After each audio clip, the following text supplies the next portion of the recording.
5-color Niv-Mizzet Reborn. So, there has been a call to arms from the Faithless Brewing podcast community, and there's been a call out from people such as the Dive Down podcast, people saying, why don't we see Niv-Mizzet anymore in these deck dumps? Well, I've been out there playing it in some paper events, and we are back with a slightly different build for a different meta game. So Niv-Mizzet Reborn is a 5-color creature for white, blue, black, red, and green. He's a 6/6 flyer, and when he enters the battlefield, you reveal the top 10 cards of your library. For each color pair being a card that is exactly 2 colors, you can choose a card that's exactly those colors from among them. Put the chosen cards into your hand, the rest on the bottom of your library in random order. What this means is you want to build your deck with as many 2-color cards as possible, while still being able to get up to this 5-color Bad Mama Jamma. So we've also got the card Bring to Light, which costs 3 green and a blue. You search your library for a creature, instant, or sorcery card with converted mana cost less than or equal to the number of colors of mana spent to cast this spell. You exile that card and then you cast it. So basically, if you spend all 5 colors of mana on this, you can get a creature, instant, or sorcery that costs 5 or less and put it directly onto the battlefield. So it is a functional copy 4 through 7 of Niv-Mizzet Reborn. But it also gives this deck a toolbox-like ability to search through your library for certain effects, such as these one of Supreme Verdict, one of Unmoored Ego, one of Kaya's Guile, one of Kolaghan's Command, and then we have a mess of powerful planeswalkers that are multicolored and interaction in the form of cards like Abrupt Decay and Assassin's Trophy. Now, some other versions of Niv-Mizzet have been more of a pile of removal than this one. The change that we've made as a concession to the metagame right now is I'm now playing, in addition to the 4 copies of Utopia Sprawl, I'm playing 3 copies of Birds of Paradise. So this is 7 cards that can ramp us on turn 1. I'm still keeping the Arkham's Astrolabe. I didn't have them in the version that I was originally kicking around, but I got a little cowardly. So if the Astrolabes don't feel great, we can always take out those 4 Astrolabes and put in some more interaction in the forms of things like Lightning Helix or what have you. So we're focusing on the 1 to 3 skip a little bit more than I normally do with this deck. And what we're doing with that is playing extra copies of Teferi. We're also playing the new card Uro, Titan of Nature's Wrath. And then in the main deck, we've got the sneaky Magus of the Moon, which we can fetch with Bring to Light. This should give us an edge in game 1 against all sorts of Titan and land decks that hopefully won't have a way to remove this little guy who's going to wreak havoc with all of their land plans. Our sideboard is a mess of cards. One of the things that one of the best deck builders I've ever known helped me sort of flesh out and figure out is, in terms of sideboarding, the Niv-Mizzet deck kind of needs to pull down a little bit in some matchups. So he's actually got 3 copies of Fatal Push here. So that allows us to interact quickly with some of the more threatening decks that can come out real quick in this metagame. We also have Ashiok, Blood Moon, Veil of Summer, Mystical Dispute, Rest in Peace. So we got all sorts of things going on here. So I'm just going to hop right into a league and see how she goes. Shisha.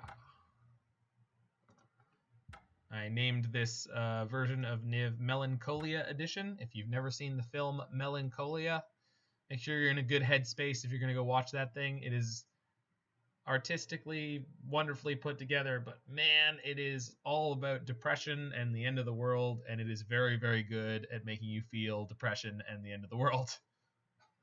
Looks like Punt Then Whine managed to get up to 12 trophies versus the 11 that they had yesterday. So maybe we were part of that wonderful 5-0. It's entirely possible.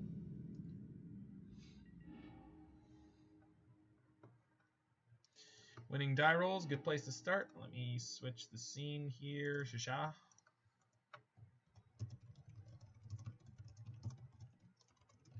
This is a fairly functional hand. I'm going to keep it on the back of Assassin's Trophy being just generally good interaction. The fact that we've got a turn 2 Wrenn and Six. We got stuff going for us here. So one of our 2 snow-covered forests is in our hand. Chances are I'm going turn 1 Catacombs into the Stomping Grounds, and then actually I suppose the Verdant Catacombs can get me any color of land, so this can get me Breeding Pool, then I can play the forest. Sorry, Wrenn and Six requires red. So this can give me Stomping Grounds, then I play the forest, then I play the swamp or get an island. So we're good to go here. The land sequencing in the Niv-Mizzet deck is fairly complicated, so I'm going to tread ever so carefully sometimes. So since I'm interested in playing Uro on turn 3, we're going to guess that they're playing a black mid-range deck of some kind starting off here. So still need the red source for right now, so I'm going to get the Stomping Grounds here. Not going to pay life. Go to my turn. Play the forest. Well, there's the red source that we could have had it that way anyway. Here comes Wrenn and Six. Start getting some value by picking up this Catacombs. One of the other nice things about playing Wrenn and Six and Uro is that Wrenn and Six helps ensure that you are always going to have the extra land drops that your Uro is so hungry to give you. This deck is not good at getting a fast Uro out. Shriekhorn. All right. The Dredge. All right. This is an acceptable matchup for us. I wonder if we want to just Unmoored Ego, Bloodghast, or Prized Amalgam here. Feels a little bit ambitious to go for that right off the bat. They kept a pretty rough hand. It's got to have a Cathartic Reunion in it. That they just didn't draw the mana to play. I'm gonna hedge a little bit here. We're gonna go proactive and ramp with this Uro. Yeah.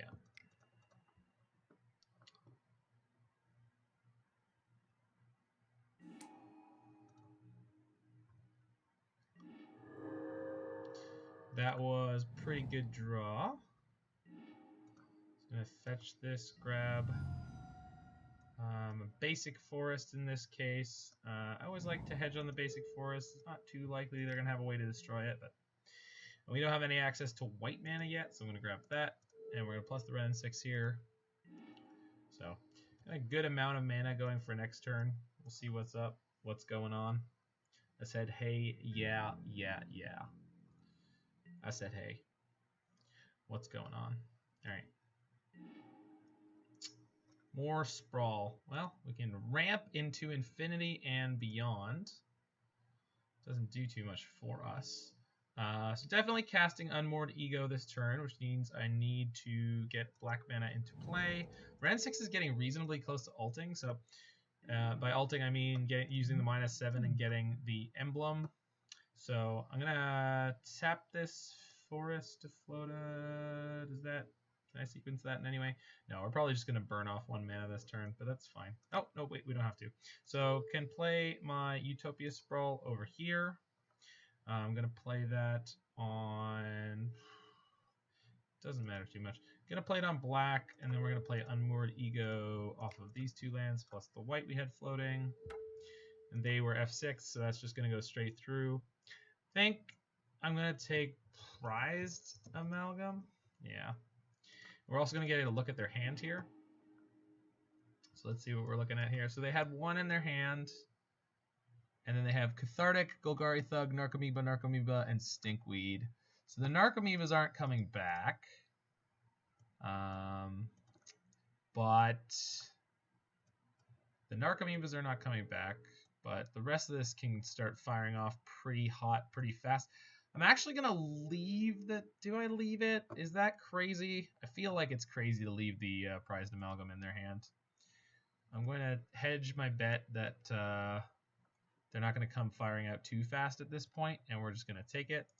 So they do get to draw a card for that, but on the other hand, yeah, all right, still have drawn a land. Cool. No legal targets in my yard. So we're going to Verdant Catacombs.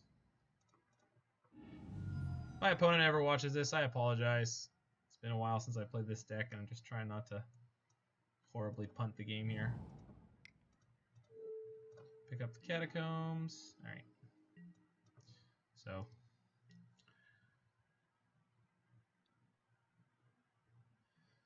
starting next turn, we have the Wrenn and Six emblem.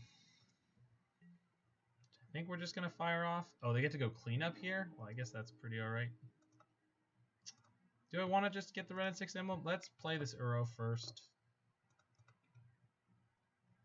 Draw a card. Maybe we draw a Niv-Mizzet or Bring to Light finally.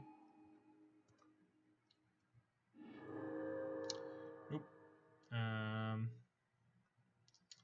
throw this mountain into play. Throw Misty into play. Crack the Misty. Okay, I'm sure Temple Garden. Pick up the land.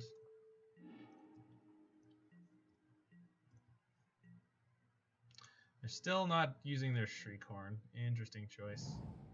There's the land, so they're going to get Cathartic and kind of go off a little bit here.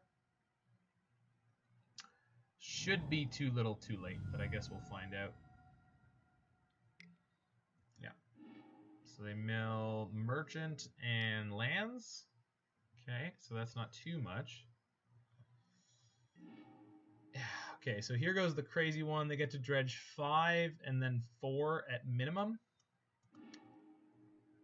There's a Creeping Chill, so we're going to take 3. We're going to take 6. Also Bloodghast in there. We're going to take 9. Oof.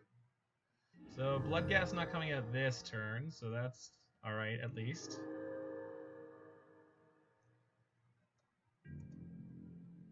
Wow, they just, yeah, they didn't get much of anything. They do have a Conflag in there and 7 cards in hand, so that ain't not bad.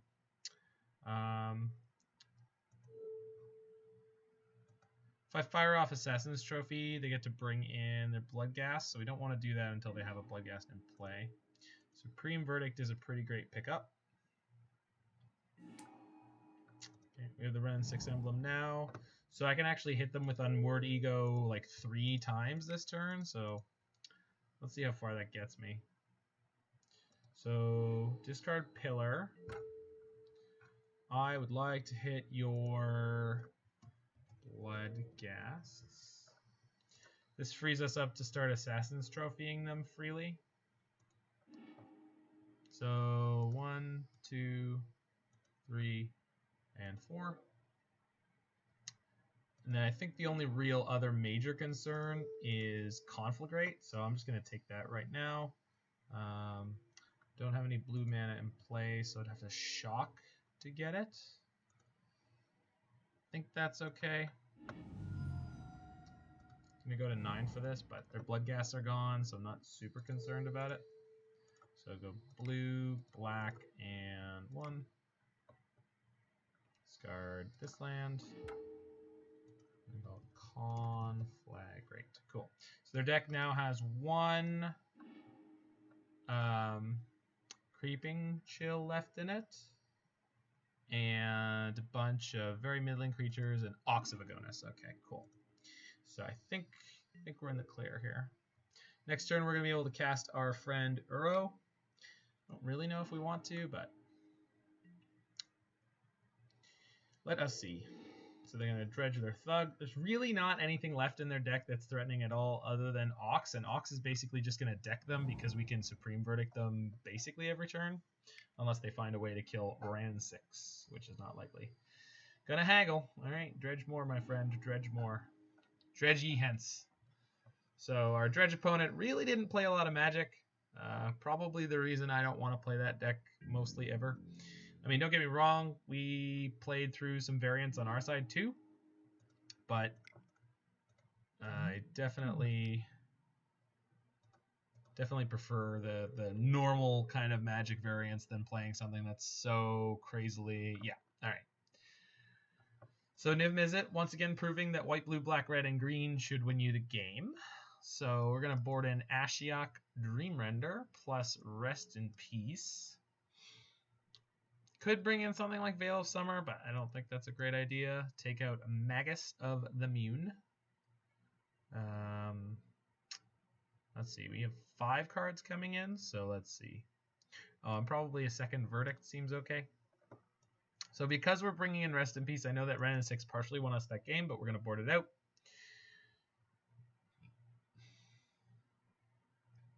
Almost tempted to board out some birds because we're bringing in another Verdict. That doesn't really make any sense. It doesn't. Maybe 1 bird and 1 Teferi because he's pretty vulnerable to their whole shtick. I guess Kolaghan's command is not particularly good at all either. It's okay, but not very good. Okay. Yeah, we're going to try it that way. Hopefully we can not flood out so horrendously, although I guess on the flip side of things, our opponent couldn't get anything going on. So we have turn 2 Ashiok, followed by turn 3 Teferi, so that's all right. This was the point of putting more 1-mana accelerators in our deck. Opponent mulligans very quickly to 4. But Dredge is absolutely a deck that can beat you with 4 cards, so I am not confident in winning this game yet.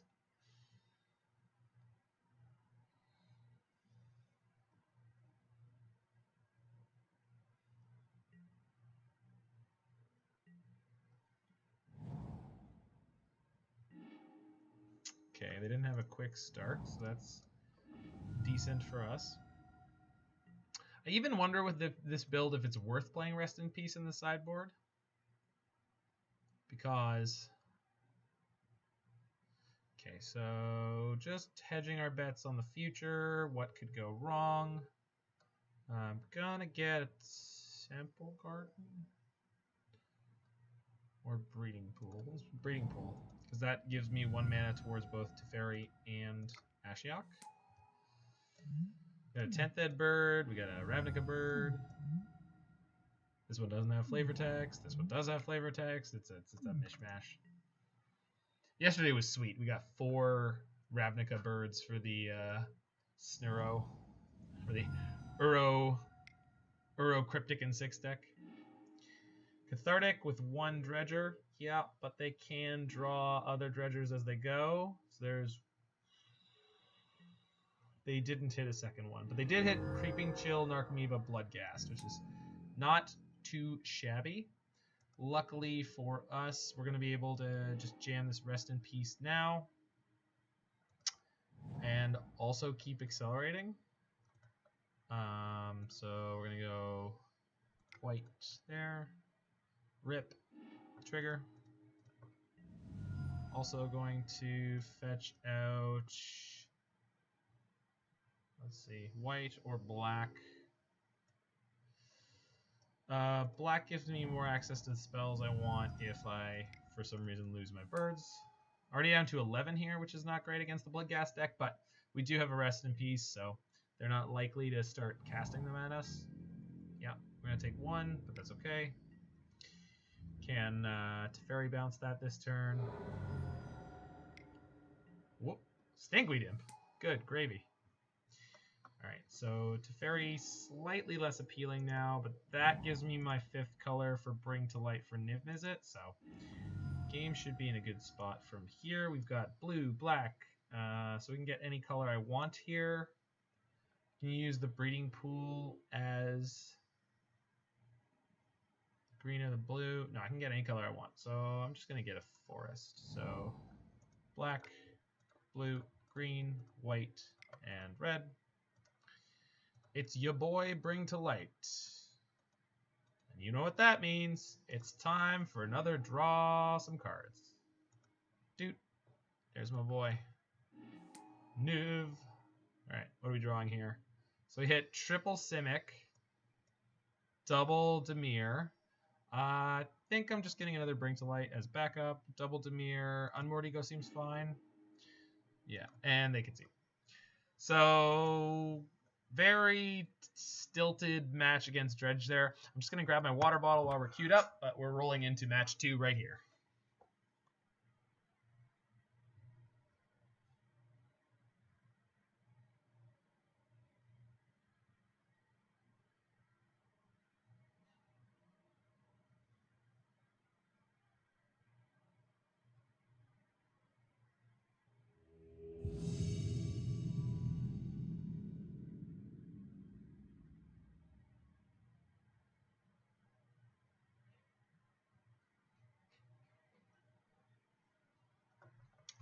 All right, so match number 2.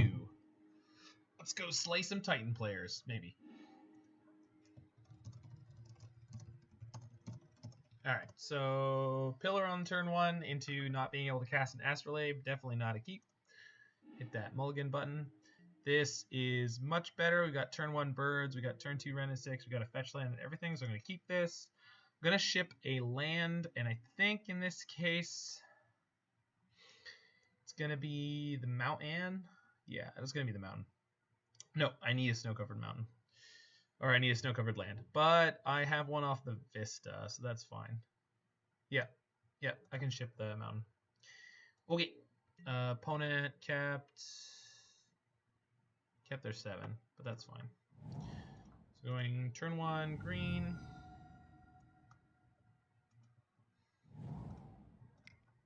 I'm going to play turn 2 Wrenn and Six and Astrolabe. That's pretty good. Even if our sweet little bird gets pushed here, we're going to be able to rock and roll into Wrenn and Six, so that's not too bad. Is it Thoughtseize or... Okay, cool. That's better for us than the bird dying. Or, I'm sorry, than losing the Wrenn and Six, because this is basically the engine, the little engine that our whole hand is kind of riding on. Looks like we might be against Jund here, or ooh, maybe Mardu midrange. I would say traditionally, although I don't know how long of a quote tradition that is. Yeah, this is the Mardu midrange deck. Cool. And they put Swamp Mountain to the graveyard. Oh, they got to pick the card without me seeing. Neat.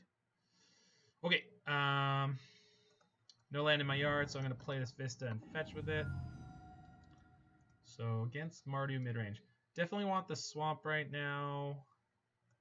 Don't need the island in the main deck for any spells, and Abrupt Decay will be nice to play soon. We're going to pick this up. We're going to play Astrolabe off of black. Kind of tempted to just keep my mana up here. It's not much that this deck plays on actual Factual 4. So having the mana up for Abrupt Decay rather than drawing a card right now seems decent. In case this is Blood Moon or something. Seasoned Pyromancer, sure. So they get to draw 2, discard 2, and for any non-lands they discard, they get Elementals. Sweet. And they discarded a Kroxa. So something we might want to consider at some point is finding the card Kaya's Guile to wipe out their graveyard. Just put the Pyromancer in there. He also has the ability to exile and get more tokens. I'm going to play this Astrolabe here. Draw a card.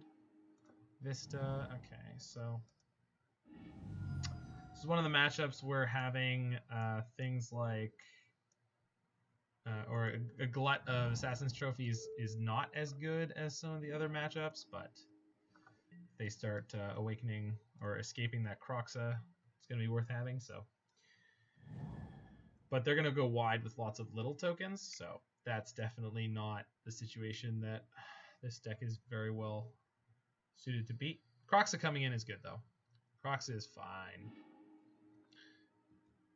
So there's a trigger here. We're gonna have to discard a card, and if we don't discard, or we discard a land, we take 3. Let's find out. Yeah, so discarding lands has you take the damage. Probably throwing their tokens at my Wrenn and Six. That's fair. Wrenn and Six goes to 4. We're gonna trophy their Kroxa at end step. Oops.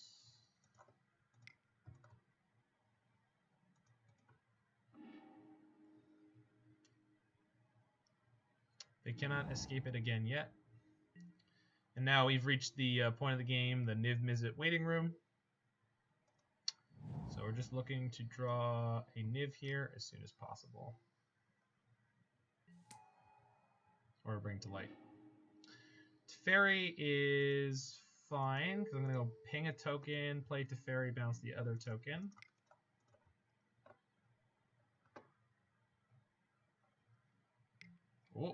Oh, come on now. That's why you got to be like that. All right, well, still got our Teferi in. And there's the Kaya's Guile I was alluding to earlier. If they have a 1-mana spell plus... Sorry, if they have a 1-mana spell, they can play that and then escape their Kroxa again, which is pretty great, actually. Kroxa looking impressive in this game. But if they don't have exactly that sequence, cool. Liliana's great. That's nice and slow. Bob also fine, so we're gonna wipe out their graveyard and probably have them sacrifice a creature. I'm gonna discard this Prismatic Vista because it actually doesn't fetch many more lands that are left in my deck.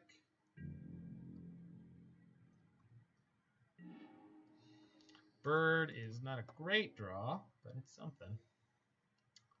Sure is something. I have 1, 2, 3, 4, 5, 6. So I can actually play Kaya's Guile with the Entwine here. I think it is worth it because the 1/1 creature is slightly better than the birds that I'm going to have to discard. If I want a double of any color, it is usually white. White or black. A million Astrolabes in play, so I'm not going to worry about it. Though I probably should have...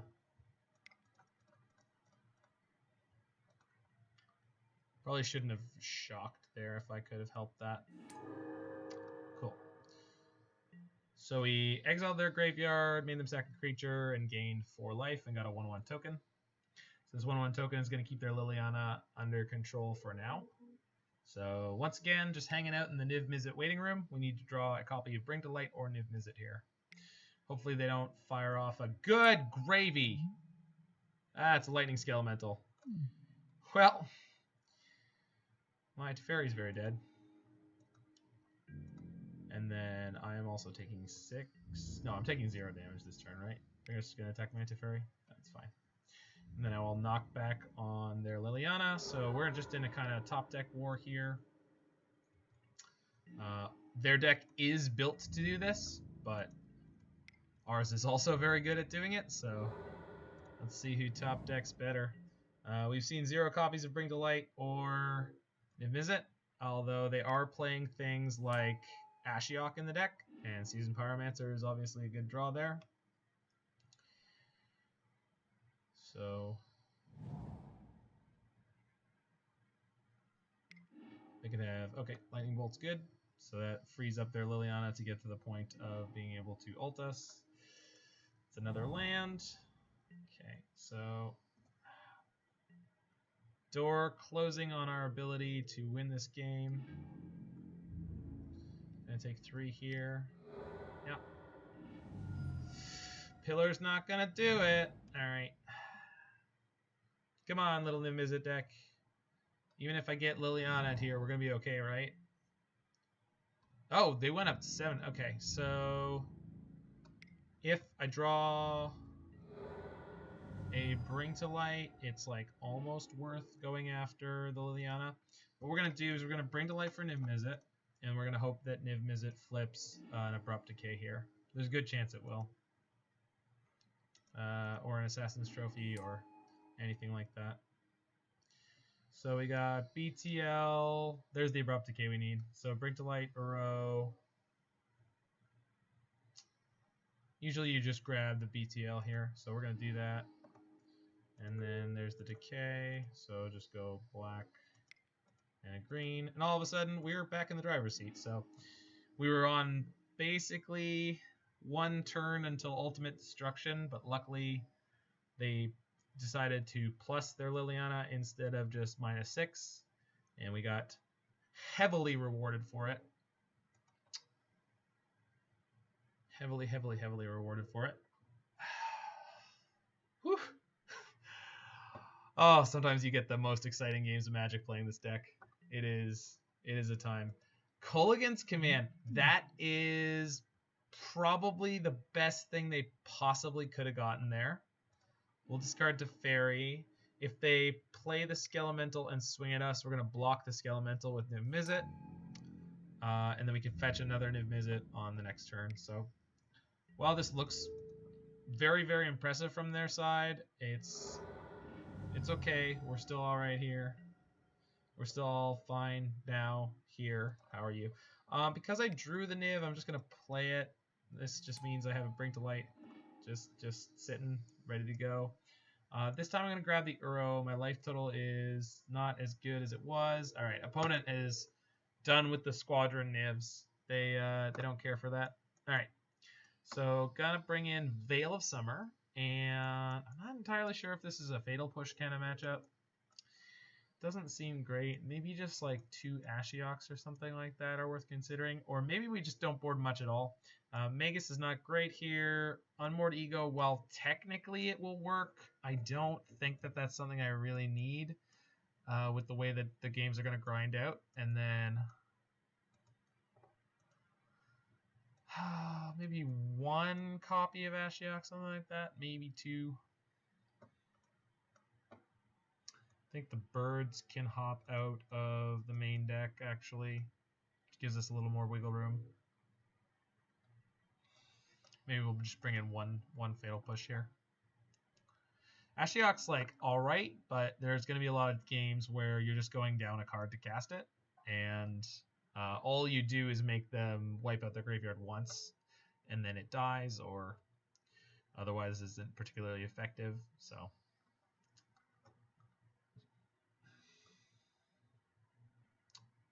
might even be better to have second verdict in here. I'm not sure.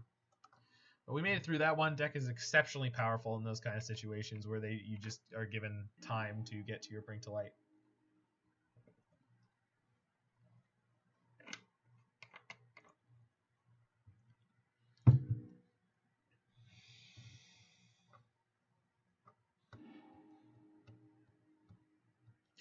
It's a pretty perfect hand. The only thing that can make this better is Utopia Sprawl, but this is absolutely fine.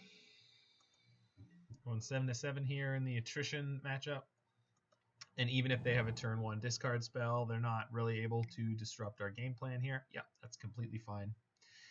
It's a pretty ideal opening draw for this deck.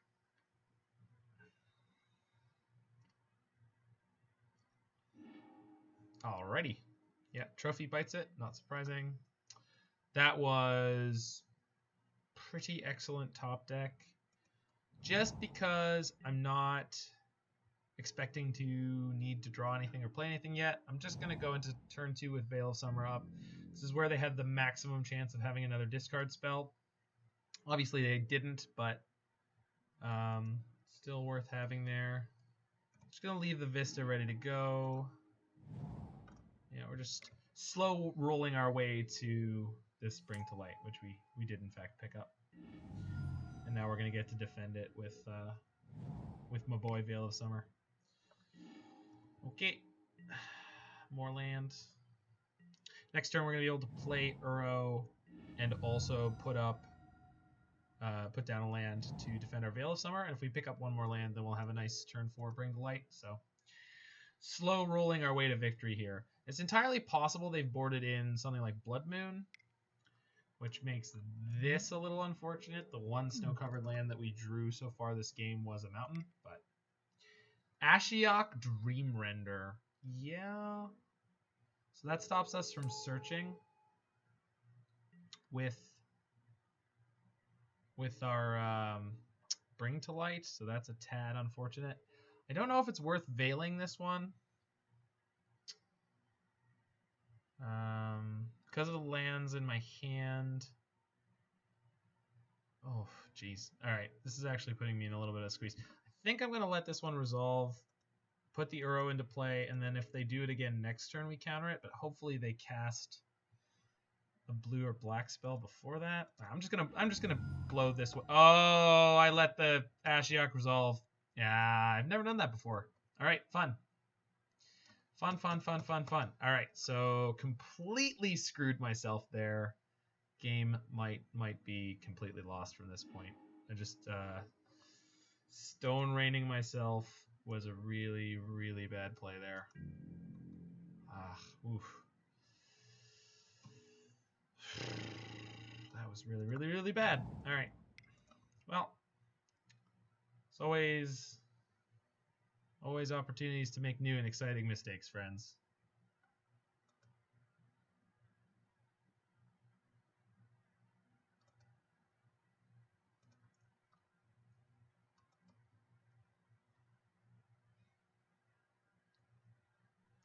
I've seen many, many people get got by my Ashiok, so not surprised to eventually fall prey.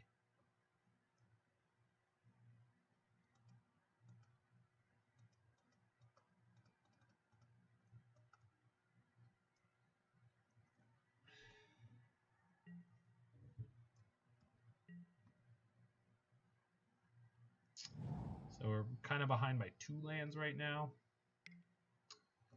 Okay, I'm going to fire off this Veil now. Doesn't feel great, but that's where we're at. We did draw another land, so that's good. Gets us closer, and we did draw an actual Niv-Mizzet. So,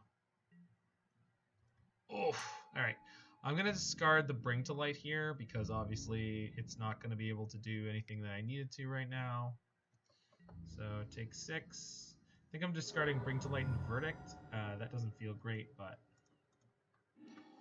the Bring to Light doesn't work right now, and the Verdict is obviously less than helpful. Yep. Keeps milling themselves. That's really, really neat. So yeah, they're able to have sort of endless graveyard fuel that way. So it might be worth boarding in more Ashioks against them than I thought.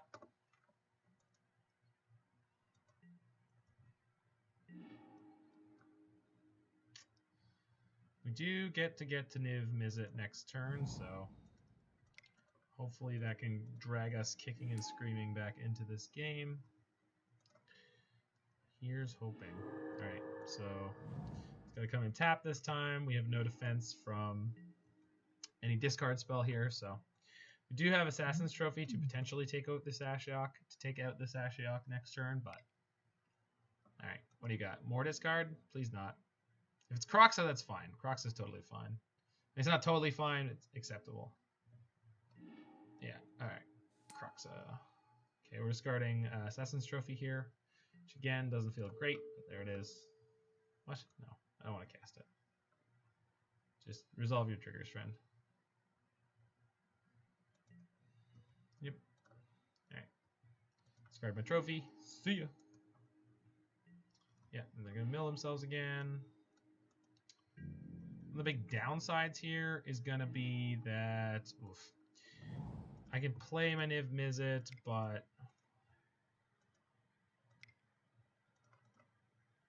the Kroxa is just going to be able to eat him. So I actually wonder if I shouldn't board out my Wrenn and Sixes in the next game. Board in more Ashiok, maybe board out Rest in Peace. I didn't realize what a graveyard angle they were playing with over there. So I think any deck that's willing to Ashiok themselves is the kind of deck against which you should be. All right, that's game.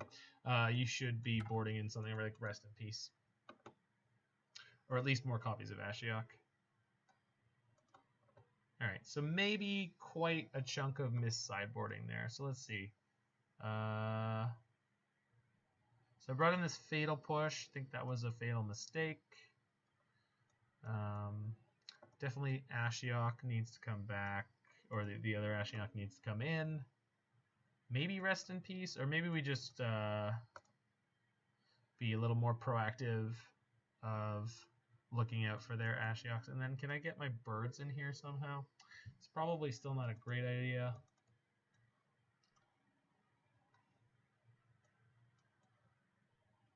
Probably mostly better than Teferi in this matchup, to be honest. 2 of that, and then Astrolabe can go out because my mana's pretty great. All right, let's try it this way. It's a little goofy, but the Teferi Astrolabe synergy is something that is quite good, so I'd like to play first. What I like to play with this hand, this is pretty great. Yeah. It's not very fast, but if we have a reasonable set of draws here, we're going to be in a good place. So, and we get to blow out 2 of their discard spells, which they will likely have. So here's hoping that they kept a hand with at least 1. Well, not a turn 1/1.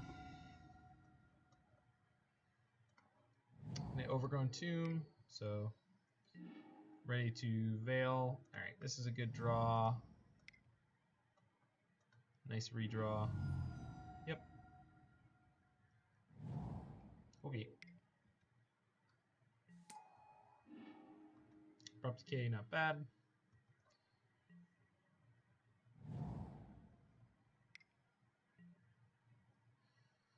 Yeah, Bob's a little frustrating, huh? Well, I guess I get to Kolaghan's command him. Or Abrupt Decay. I could just Abrupt Decay. Yeah, okay. Abrupt Decay Bob is fine.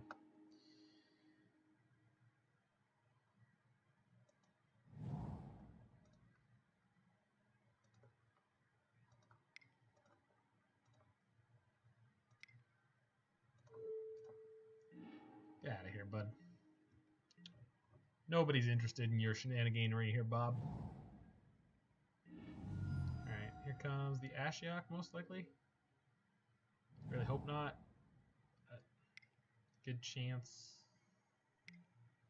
Skelemental. Oh. Yeah. Yeah. Discard Verdict and I guess a Veil.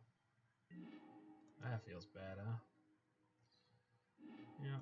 And then don't need to use this Misty Rainforest yet, so we're just going to hold on to this. Uro is okay, but I don't really want to tap down right now. I have access to Trophy and Veil, so...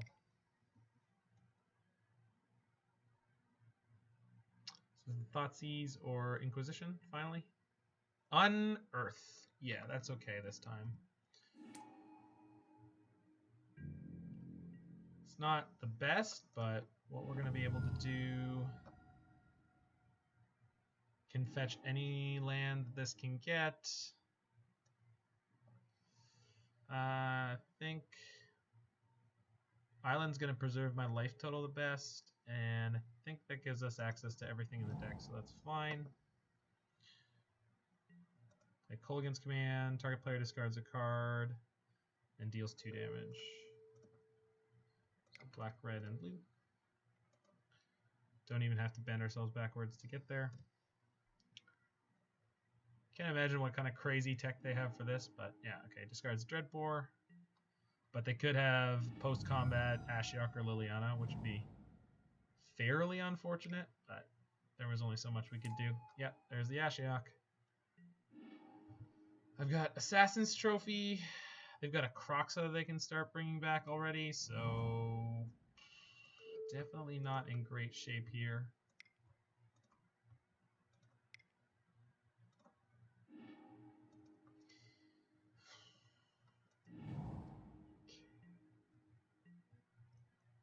And that ate all of the fuel that we would have for this Uro. So unfortunately our draw is not lining up against what they're... Oh, and that's got to be game, right? Yeah, that draw was just fantastic against us, and there's nothing I could do about that. So really screwed up and punted game 2, and then game 3 they just came out with this Lightning Skelemental Unearth draw that we have none of the tools to deal with. We're so low now they could just have bolts and kill us. What is for? Oh, Kroxa, yeah. Yeah. I board in my second Verdict. I did not. Okay, so I can't Verdict. We're not going to be drawing anything. Black-red mid-range deck looking great here. So well done them. Game 1 obviously went quite well for us in a sort of way that they were kind of like a Jund deck, which Niv-Mizzet has the good matchup against, but Game 2 and Game 3 showing the power of that deck, plus playing cards like they had Ashiok in both games, and it's just very, very powerful against most of the things we're doing over here.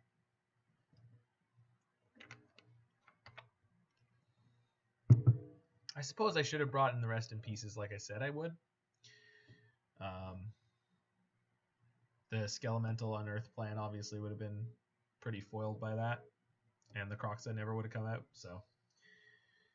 As I was saying during sideboarding, bring in the Rest in Peace there.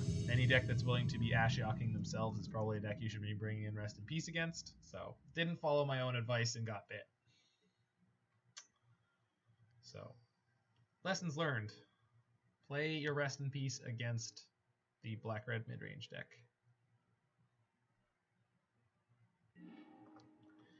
Alright, match the third. Another 1 die roll.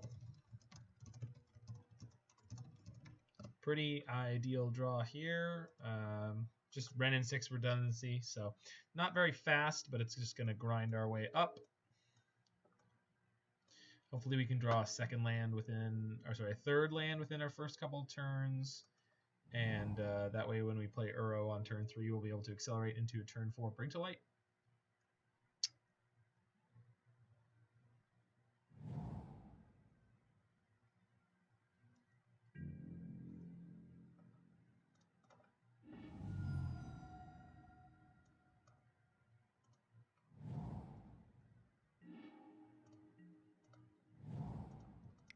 Just like I was asking for, we drew the land.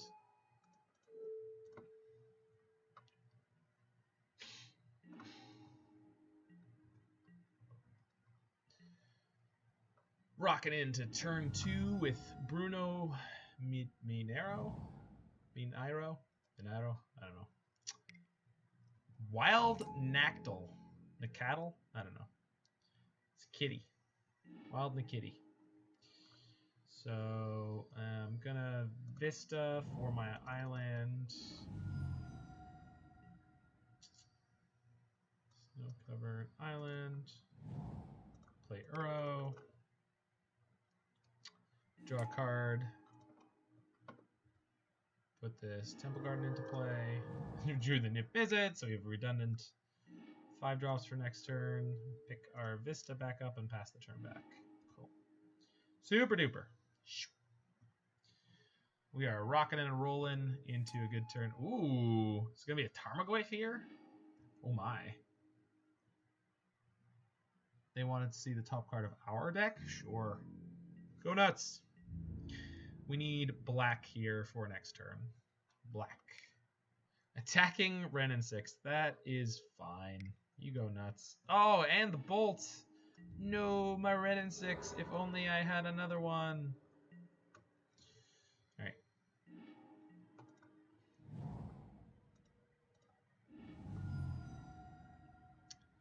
It feels super weird to just jam the Niv-Mizzet here and draw too many cards and have to discard them.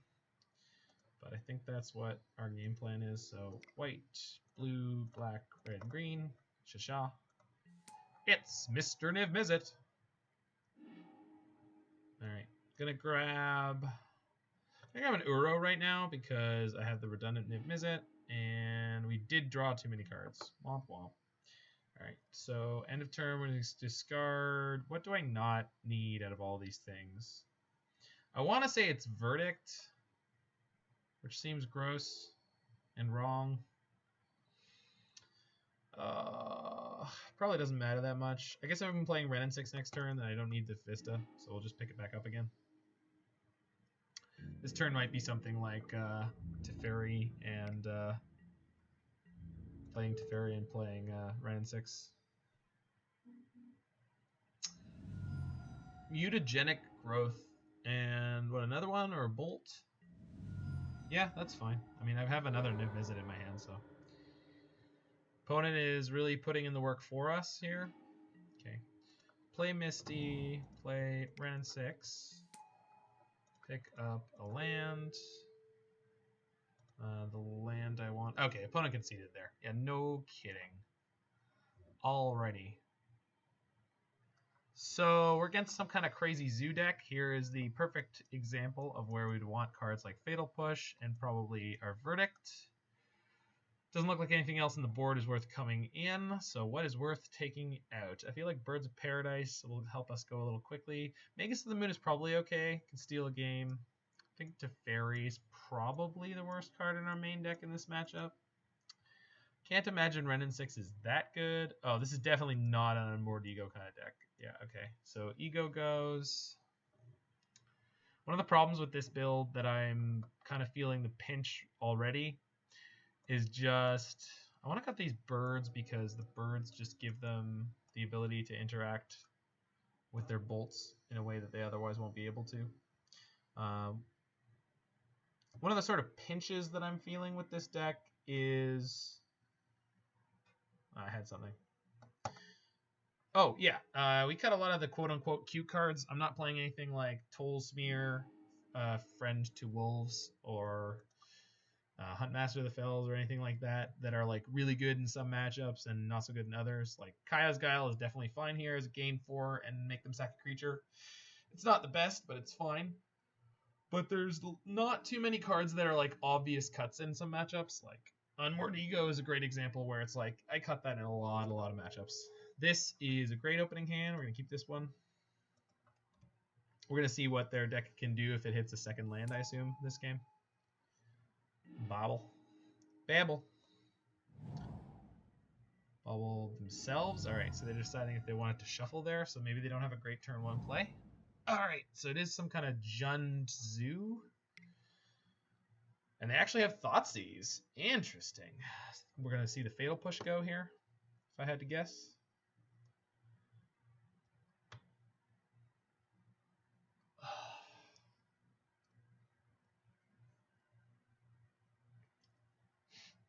Might see a quick scoop.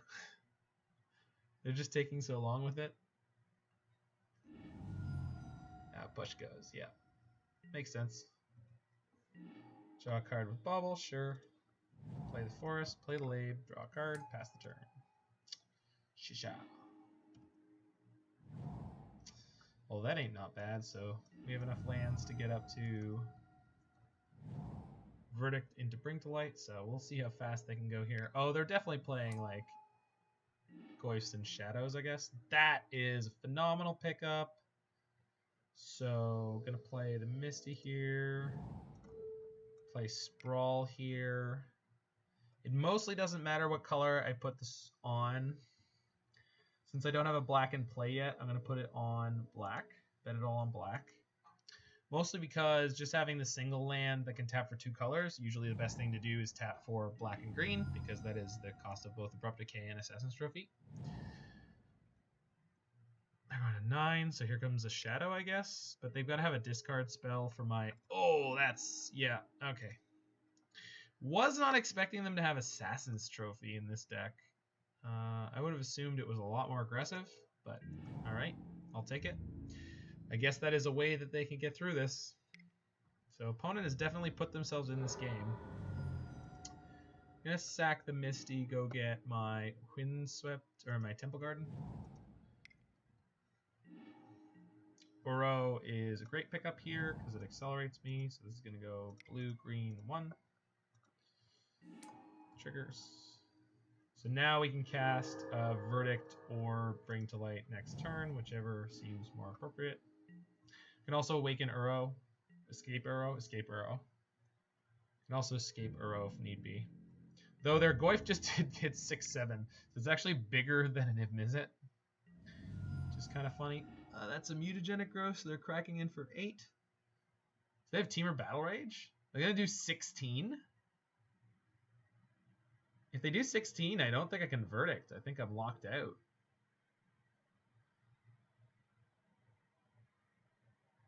Oh no. Become Immense. Yeah, so that's 14. They just need a Bolt and we're dead. Oh, no. Okay, they're going to do 28. Got it. Whew. All right, well, we know what they're all about right now. Good gravy. Nice combo deck opponent. All right, definitely bring in Veil of Summer for this next game. Gonna take out...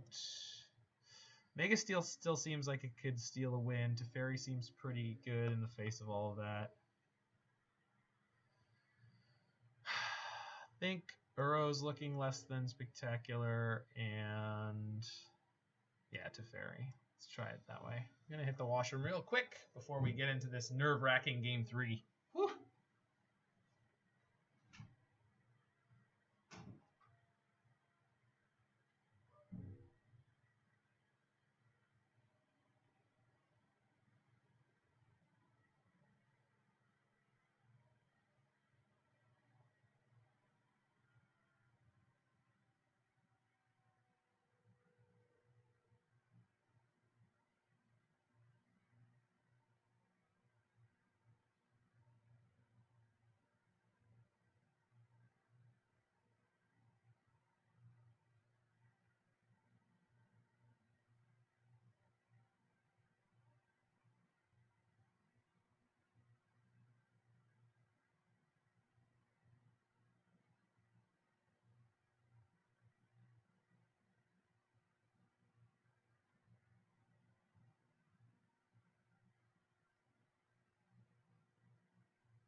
Always take the time, wash your hands carefully, folks. All right, so yeah, Veil. Hopefully we will draw when we need it, and that'll give us the time to squeeze out the win here against this balls to the walls, crazy aggressive deck.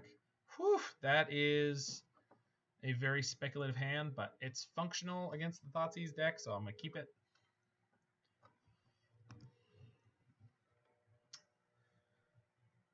Problem with trying to mull to a more proactive hand in these kind of matchups is they can just pick you apart with discard when you go down to 6. So while this isn't a great 7, we have lots and lots of time to draw interaction, of which this deck plays plenty of.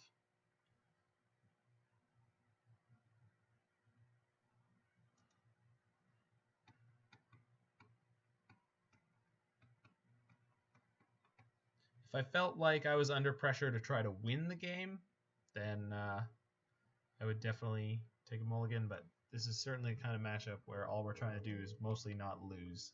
My opponent will hopefully run themselves out of resources at a reasonable pace.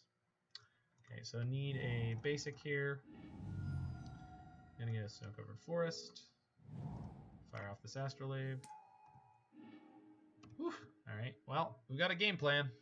It's not a good one considering we only have one basic, but Misty could get us a blue, and then we could be in good shape from there. If they take the push, they could get themselves in a rough spot, so they do not have turn 1 discard. They had Swift Spear instead. That is fine. Ooh. Oh, that's kind of funky. Yeah. All right. Prowess trigger with the Mishra's Bauble. Prowess trigger with the second Mishra's Bauble. Oh, baby. I kind of like that. Kind of doing stuff over there. All right. The Zoo aggro deck with the Swift Spear Bauble interaction definitely. The investor with the sandwich heavy portfolio coming out on top there. I don't know if I'm just supposed to tap down now and anticipate them playing something like Veil of Summer for this. I'm gonna see what happens. They do kind of have to play all their spells before they hit me, which usually means they're gonna tap down, which kind of means I'll have a chance to respond. So, okay, they've got green and black in play, so this Magus might be big news. Okay, Thoughtseize. I'm gonna fire off this push in response. There's a good chance we're gonna lose the Magus here, but wasn't anything we could do about that. Do have a Kolaghan's command in our deck that could get us back the Magus, so gonna be in okay shape on that front. Play Lave trigger, cool. Gonna play the Stomping Grounds tapped. Oh no, should have played that Catacomb or one of the pillars here. I'm gonna go ahead and assume they're not playing any crazy haste creatures, but this could be another Lightning Skelemental deck, so there's a chance we get severely beat up here for that choice. Let's find out.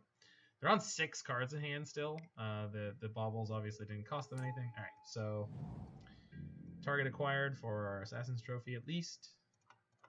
I'm gonna go fetch that basic island. I've got 2 astrolabes in play, so I feel like that's reasonably safe. Oof. These are some card draws. All right.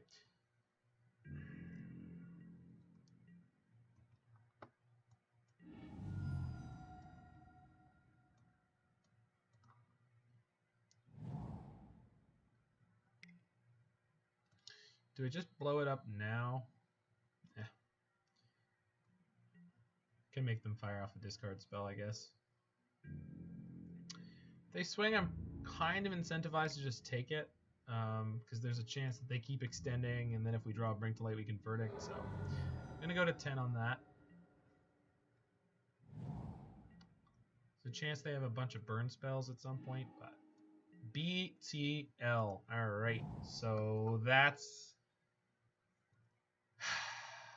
It's okay. Wish they didn't have all of their mana up.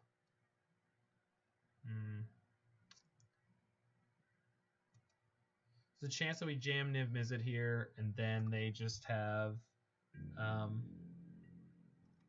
Assassin's Trophy into a bunch of pump spells and burn spells, so gonna hold off. Then I'm gonna kill their Tarmogoyf this turn if they let it go end step, and then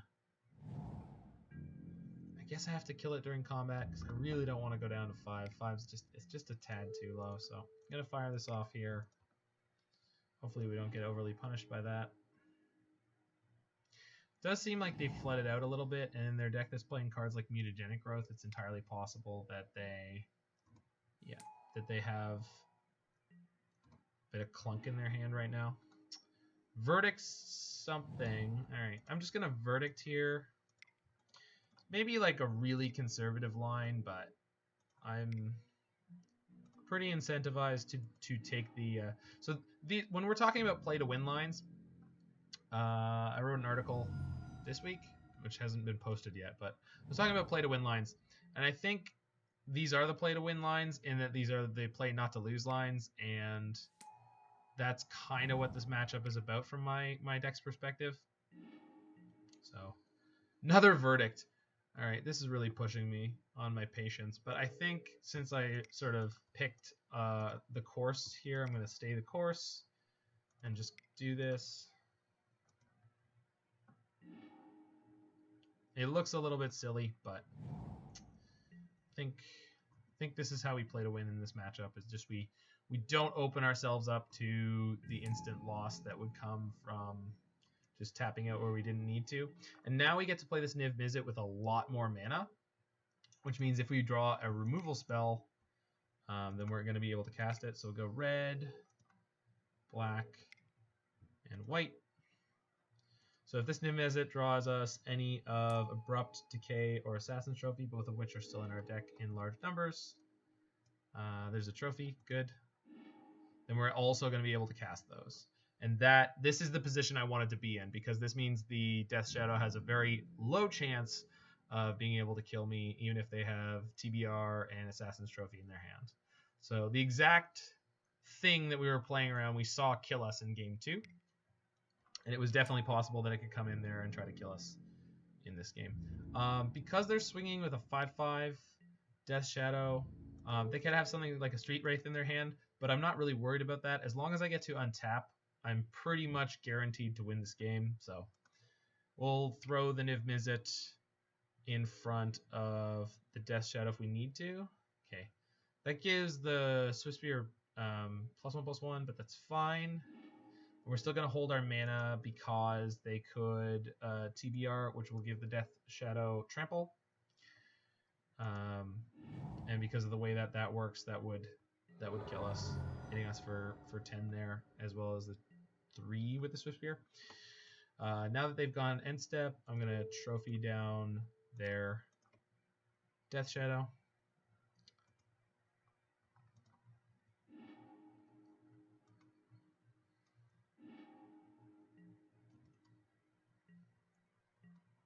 Okay, and 1, 2, 3, 4, 5, 6, 7, 8 mana here, so I want to cast Kaya's Guile to make them sack a creature and gain life. We're going to play Wrenn and Six into Teferi. I believe those are the 3 spells we're going to play this turn. So start off with Wrenn and Six. Pick up the Misty Rainforest from my graveyard. We're going to play that out.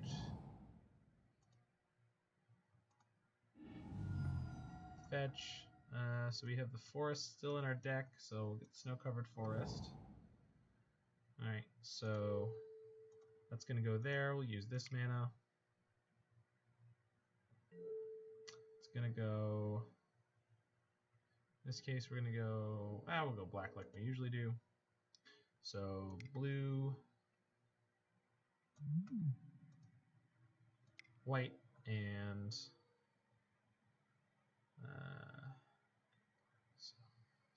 black's fine. Play the Teferi.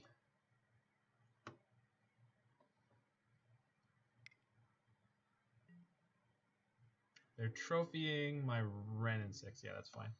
They have 0 cards in hand. This will give me a white, so I don't have to sack my other fetch land. That's fine. Teferi is going to be free to bounce my Astrolabe here. Then we're going to cast Kaya's Guile. Each opponent sacrifices a creature, you gain 4 life. So we'll do that. White plus these. There you go. Alright. Cool, cool, cool. And then this can't get a snow land. I am going to sack it to get my breeding pool out.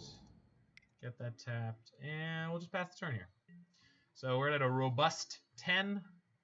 And they have to top deck something pretty incredible to get out of this. Any discard spell is not going to do it. We have way too many sort of redundant threats here.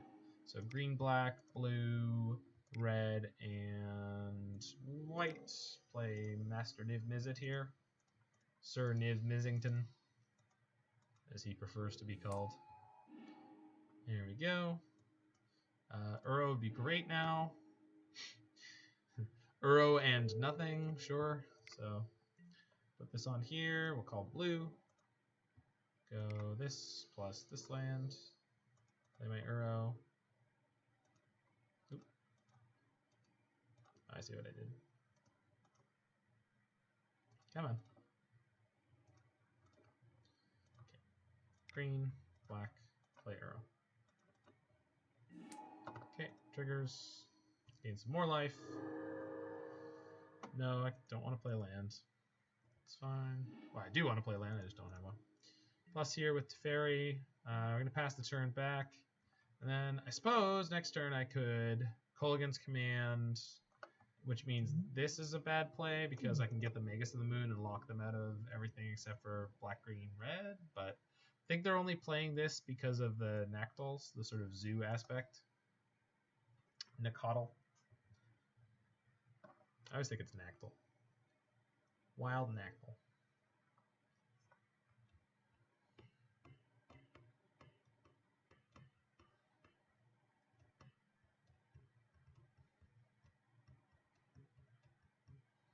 Yeah, and there's the concession. So they weren't getting through the mountain of cards we had. So 2-1 heading into match number 4 here. Coming back to good old Niv-Mizzet. Feeling good. So we ran into Dredge, Black-Red midrange, and then Zoo aggro featuring Death Shadow, which is not something I've ever played against before. Thank you, Cave Dan and the Faithless Brewing people for bringing that back to the world. Although it wasn't playing Pelt Collectors with the Kroxa, so let me slide out of the saddle on that. That definitely wasn't the Faithless Brewing build there with modern staple Pelt Collector. It's Mythic Champion Prestige.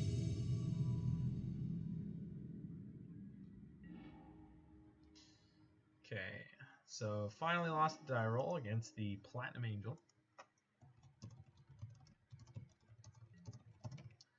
It's first kind of awkward opening draw. I'm going to keep it. They also kept 7. So we're going to have to go turn 1 Astrolabe. Unless we draw a green.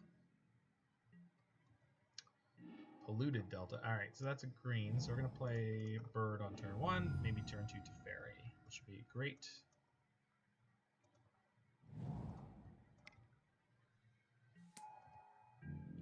Don't push me, bro. Brosephine, Brobot, Bro they. Bros, I guess, would just be. Brosamite. Is this Urza? Waterlog Grove. Ooh, alright. Oh no. Neoform. Oh, why?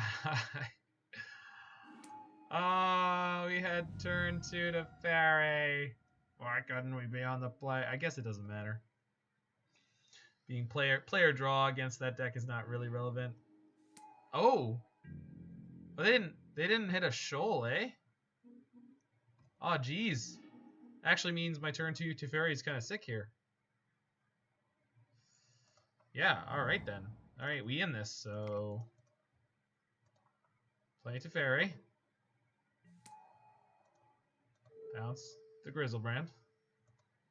They have 7 cards, so they're likely going to be able to go again. Sorry, they have 13 cards, so they're likely going to be able to go again, but this is at least kind of going to mess with their plans, so... I suppose the other line there was jam Magus, and then the next turn we start on summoning their stuff, but... So they're going to kill my Teferi, not that he matters. I mean, you matter, little Teferi, just, you know, not the way cards do.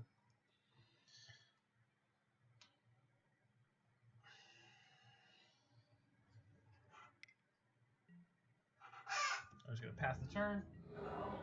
Just got to plug in my food. All right.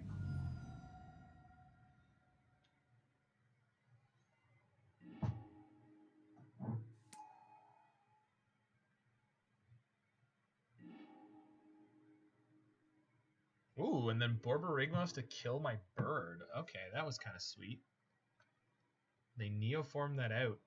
All right, so I'm going to have to draw an answer for this bad boy.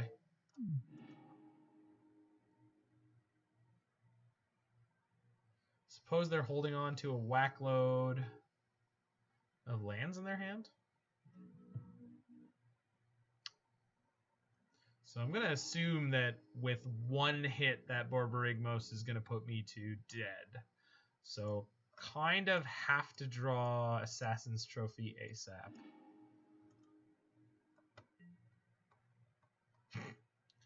Well, I mean, I had 2 draws at it. My deck was just like, yo, don't even trip, dog. We got you. We got some exciting television going here. Let me tell you that. Let me tell you that much. Baboosh! I can't imagine that they're able to win from this point, but... yeah, how much am I taking? How many lands did you draw? Just 3. I'm only taking 3. Got it. Cool. Cool. I wonder if they can go off again. I bet they can. But stealing game 1 in this kind of matchup is pretty important. 2 Allosaurus Riders in the bin so far. Fetching. Probably going to use the Waterlogged Grove to draw. Oh, they killed themselves. Neat. Alright. So, made it through there. Okay, so Mystical Dispute is good here. Ashiok's good here. I didn't see what they were playing, but maybe Veil of Summer, because I know occasionally they bring encounters. I'm going to leave the Verdict. Most of my deck is awful, but Kai's Guile is good for removing single creature. Okay, Abrupt Decay, definitely not particularly useful. Birds are great. Sprawls are great. Kolaghan's Command, no good. So 4 more cuts. Wrenn and Six, Teferi are both pretty mediocre. Teferi was like, you know, all right. I think we leave the 1 Magus for the sort of lockout. Makes it really hard for them to start going off, but Uro is definitely too slow, and gaining 3 life is not so good. All right, let's do it up.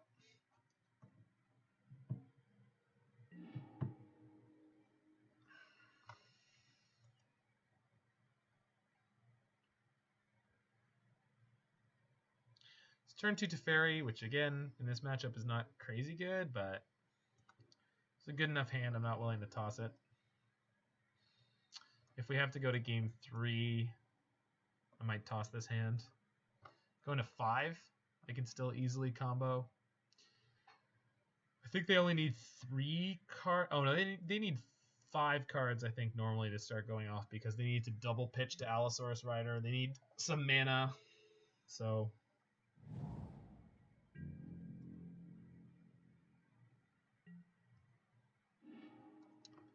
okay, well, deck just has me covered with draws, I guess. Jeez.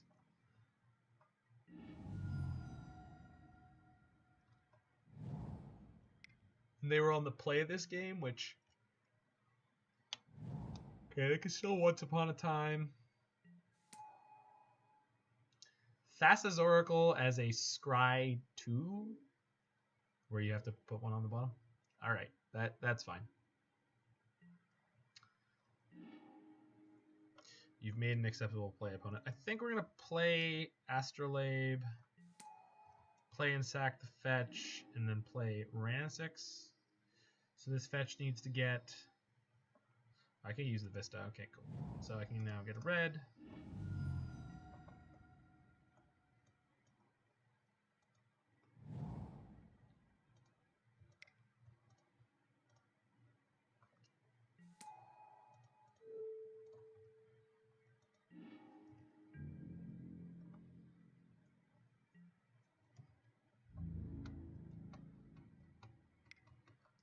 I'm gonna ding my Wrenn and Six. I guess that makes sense.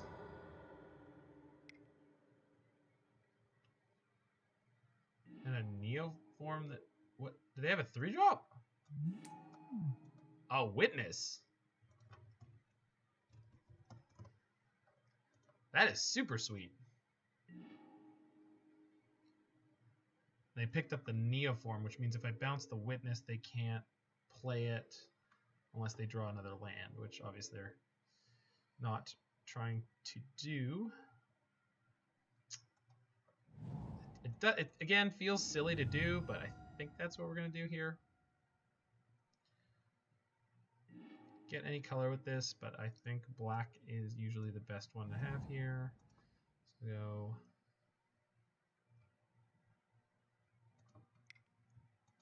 white.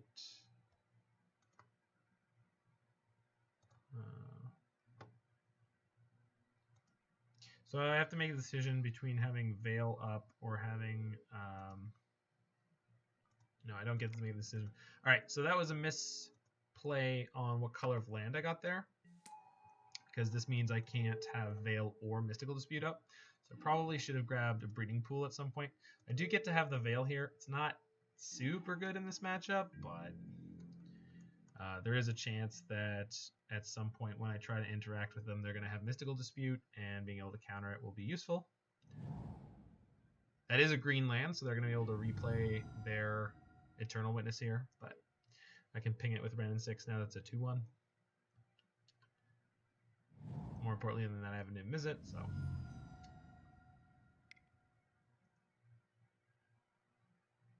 Yeah, this is going to be... Yep. Probably picking up land here. Oracle, sure.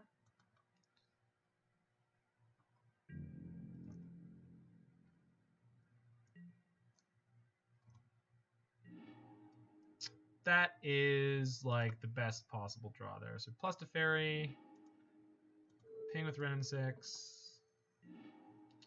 Going to play out Pillar so that I can have the mana up just in case I need to Veil a Force here.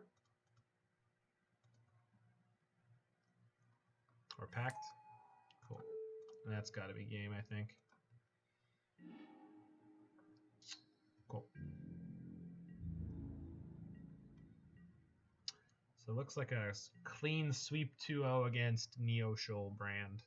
Splashing black and playing some cool tech in Eternal Whiteness. Yeah, Oracle's fine. You may have your tiny blocker. Yeah, and they're done. Cool. So, playing against a bunch of degenerate modern decks and beating them with our semi-degenerate pile of value feels good, man.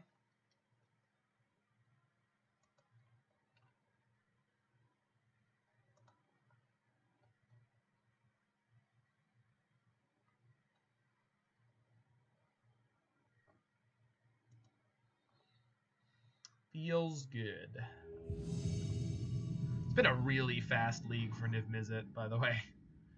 It's usually a lot more back and forth, but we're just playing a bunch of linear combo decks and kind of getting rewarded for our deck construction. So this is a really middling hand, but on the play, I'm going to keep it. Just go Breeding Pool, then probably turn to Catacomb. So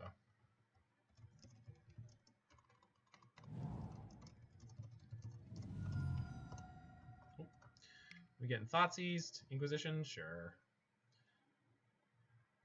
Check out my shame, opponent. I have nothing going on. Because they hit us with a discard spell there, I think I'm going to play Pillar on turn 2. Yeah. So if I have to trophy something, I won't have to take any damage for it. Gonna have to run off a few good draws against Legendary Cyanide here to have a chance against their Black X mid-range deck. And now we get the Catacombs, get a tapped land. Based on the colors that I have now, probably want to grab white. It's pretty much have everything else covered. I have everything else covered.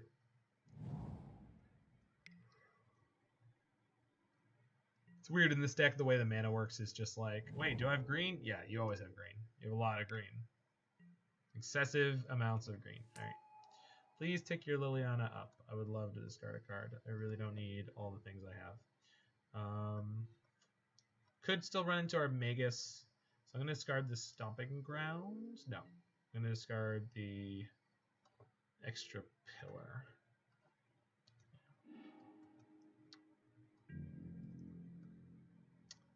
Not really incentivized to give them a land yet, but because not doing anything else with my mana. Sorry, because I could draw something that lets me do something with my mana, and therefore wouldn't let me cast the trophy next turn. We're going to take a risk here. Give them the extra land. Okay. Getting the white source, like I said before. Cool. Woof. Feels magic. Feels magic. Sometimes you magic, sometimes you get magicked. We are against Jund, which is one of the better matchups for this deck, so hopefully we can get something going on. We could just top deck a Bring to Light or a Niv-Mizzet here and just be right back in this game. So that's what we're counting on here. A little bit. And luckily they don't have any kind of clock in play yet, so.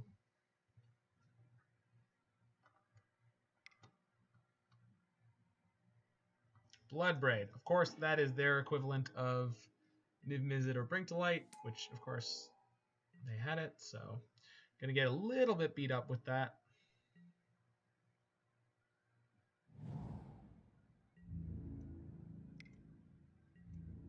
Luckily, it flipped a Wrenn and Six, which is not too bad right now. It's definitely something we are able to deal with in the long term. I wonder if they're considering fetching to make us discard. Luckily, they did not. Otherwise, they would have hit nothing. But unfortunately for us, we top decked a whole lot of nothing as well.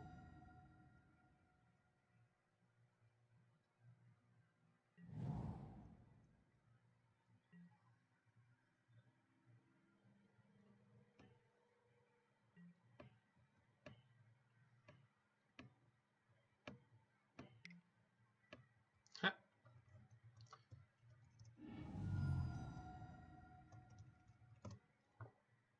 They saw my secret shame.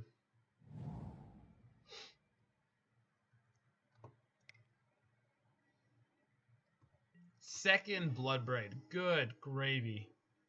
I mean, I guess it's going to make us discard a card and take 2? Yeah. They, yep. It's definitely the most powerful mode of Kolaghan's command. Unfortunately, from our side of things, we are on 1 turn to draw an out here. So that, I mean, that is definitely one of it. So the question is, it's incredibly likely that just getting Niv-Mizzet means we die.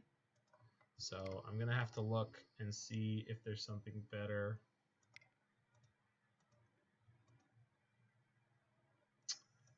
Because Niv is not going to do it here, I don't think. There's such a high chance that they have a removal spell for him or enough burn to kill us. This build is not really good in this kind of position, though. So, I mean, I think there's most Niv-Mizzet builds are not going to be good enough in this position, but I think So Verdict puts us at the highest chance of living, generally speaking, but we need to draw live again next turn. So I'm going to hedge. They don't have the piece of removal. Let's get a little bit lucky that direction. They don't have that many things that will work here, so hopefully this is good enough.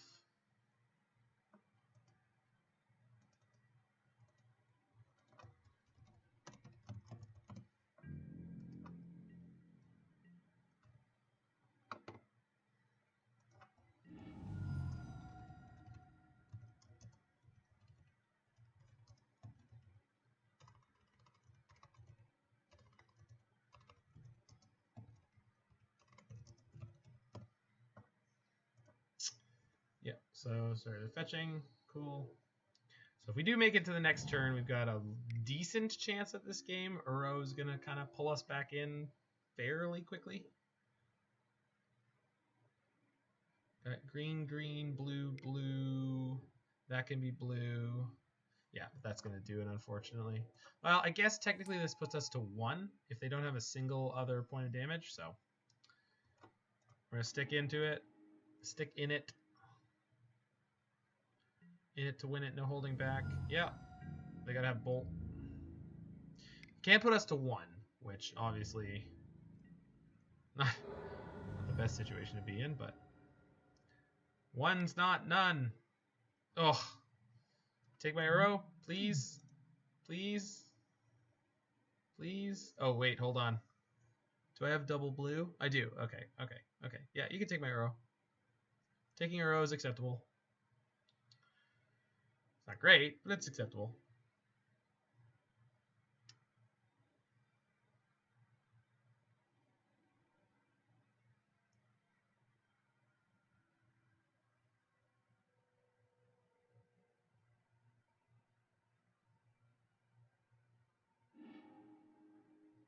They took the arrow. Well, that's a strange choice, because even if they have a Scooze, they can't eat it. Interesting, interesting. All right. So Bring to Light's pretty good for the next turn. They could have the Abrupt Decay in hand, I guess. So, yeah, that's going to be... But I think we're pretty priced into just doing this and just seeing what we gonna do. What you gonna do for me? Do. Trophy. We'll leave the Abrupt Decay. We'll take out the PTL. We'll take out the Misty. Already took the Misty. Let's take out the Niv-Mizzet. All right. Here's Uro.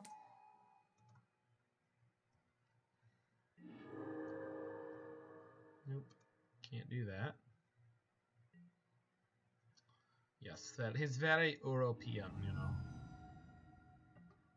So I may have just killed myself.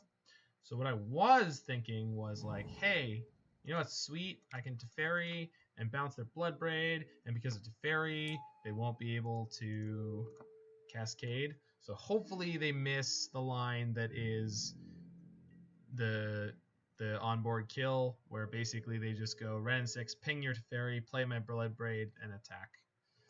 Of course, they could just play the second Bloodbraid and attack, but so basically, yeah. All right, we're dead anyway. So tough game against Jund. We almost got there in the end, but them's the breaks. So Magus seems... They didn't see it in that game. Okay, so Ego's no good. Veil is coming in for sure. So that's fine. Don't think I necessarily want more Blood Moons, but having the one that I can tutor for is definitely okay.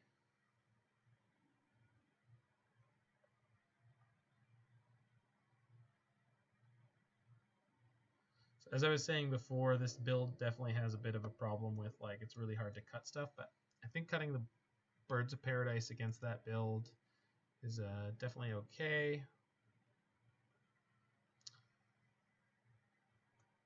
Well, that's weird, because having them ramp me is so good. try leaving the birds in, see how it feels. I'm gonna take out one Teferi. Dies quite easily here. Actually, let's take out multiple Teferis and just sort of high roll, try to high roll with Blood Moon. I didn't see as many creatures from them as I'm used to seeing.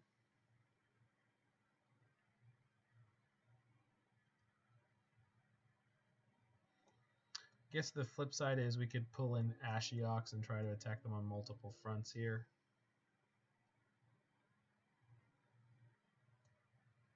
Did Wrenn and Six, but yeah, I think the Blood Moon is a little bit better. Locks them out of a lot of spells. Alright, let's try it that way. Came here to moon people. We haven't run against Titan or Tron, so... This is an unkeepable hand. That really sucks. This is much better. It's not perfect. We're going to probably bottom the pillar.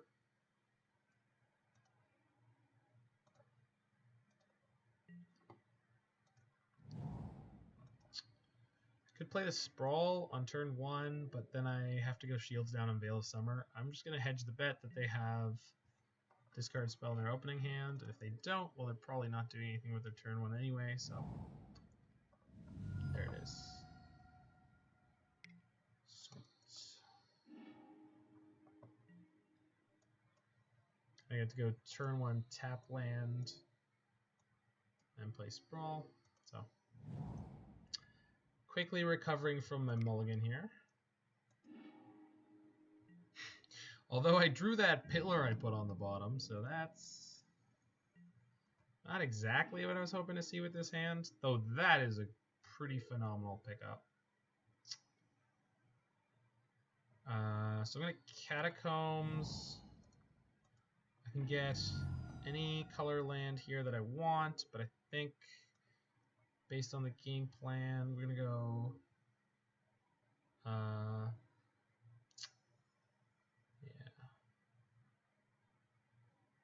black green, shock that. Sprawl goes here, tap the forest. Sprawl goes on red. Play Wrenn and Six.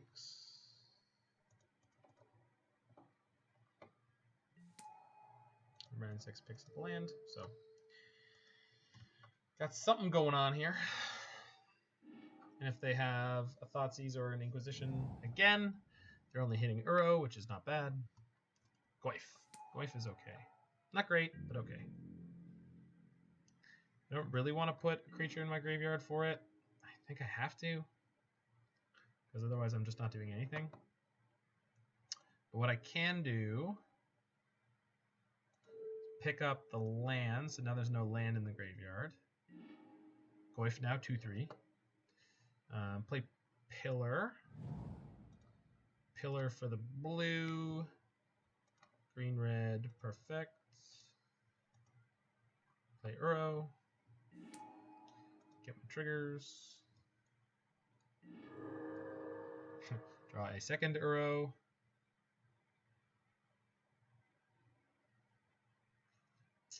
Vista in play. Sure.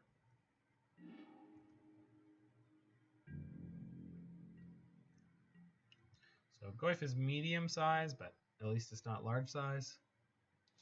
Of course, if they have a fetch land, they can put my Wrenn and Six to 1.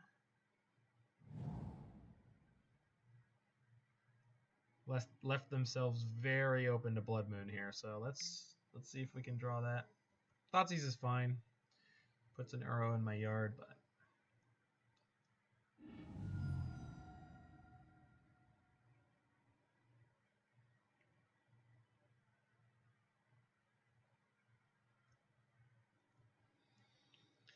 and we can top deck a Bring to Light or Niv-Mizzet now and get going on that. So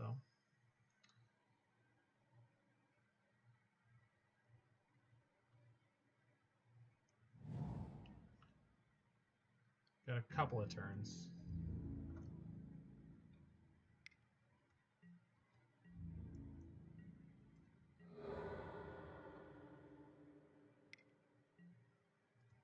They're gonna Wrenn 6 and ping my Wrenn 6. That's so rude. So rude. Gonna get a blue here because I can awaken an Uro next turn.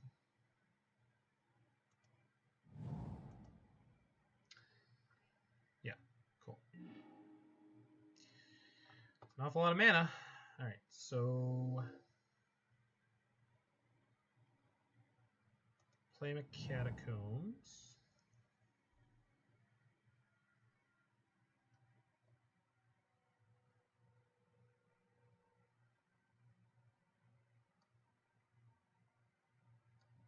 So I've got green, green, blue, blue, so kind of doesn't matter what I do, but I've got to sack this to have the fuel. So just going to get a tap land. Guess I could just get another basic. Yeah, it's probably fine. We end up mooning here. Sure, so cast Uro, blue, green, blue, green.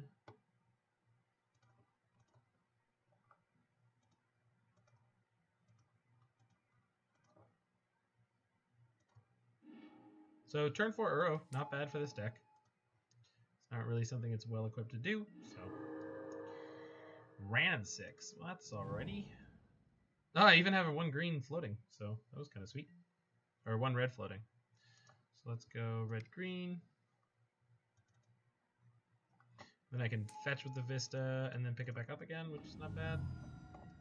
Get my snow covered mountain, I guess. No, plains. Plains is way better, especially if we're looking out for our friend Bloody Moon.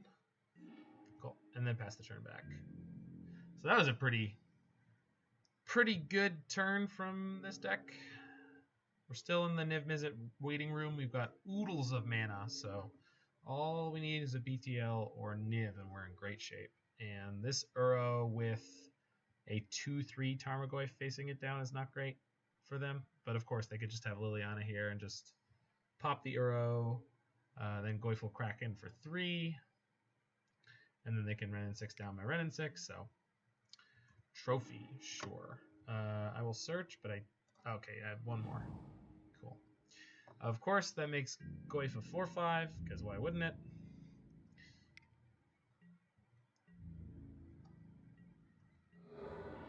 It's going to get me closer to my next Wrenn and Six, I guess. Or not Wrenn and Six, Uro. So, just need to pick up a Niv or a Bring to Light soon. That is neither of those things. Okay. So these Vistas don't get anything anymore. So they just don't get it. Get a white and pass the turn. So we can Verdict without Pillar right now, which might be something we have to do. Raging Ravine plus Goyf is going to end us pretty quickly. So we've got 2 draw steps at lowest, I think. They hit us for 8, we draw a card. They hit us for 8, we draw a card. Yeah, okay. So we've got 2-ish draw steps here. 1, 2, 3, 4, 5, 6, 7, 8, 9, 10 mana though. So if we are able to pick up a Bring to Light or a Niv on the next 2 turns, we're going to be in pretty good shape. We should be able to play Niv and then double spell afterwards, which hopefully can pull us back into this. But we shall see. Yep. Returns no cards. Okay, because they want to hit for 5 with the Goyf. That makes sense.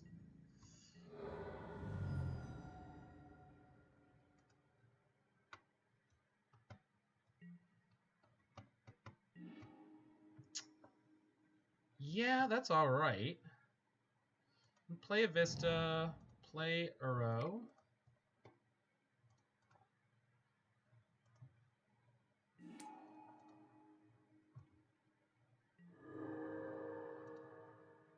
I meant to put that Vista into play. It's alright, we're going to be fine. Totally, absolutely, definitely going to be fine, except if we're not. Get 2 redraws this turn into yet another land. Well,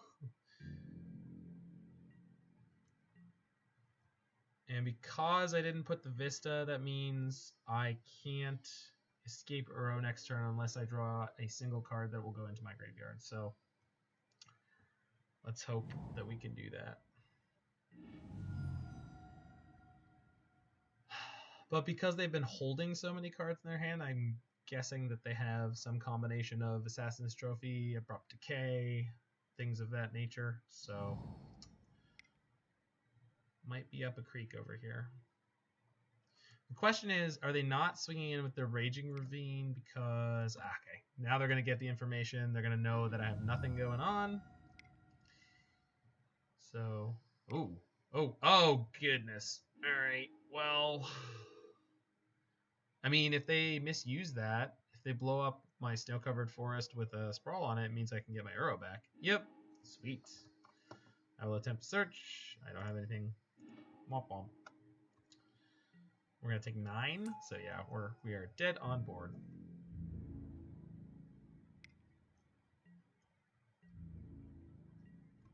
Dead on board.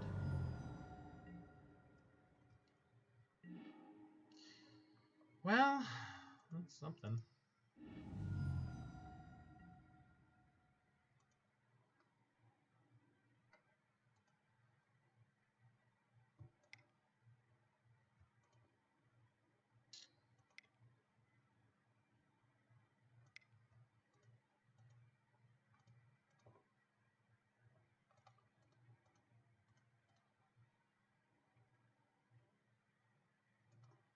Might be too little too late here, but we're gonna keep slogging it out.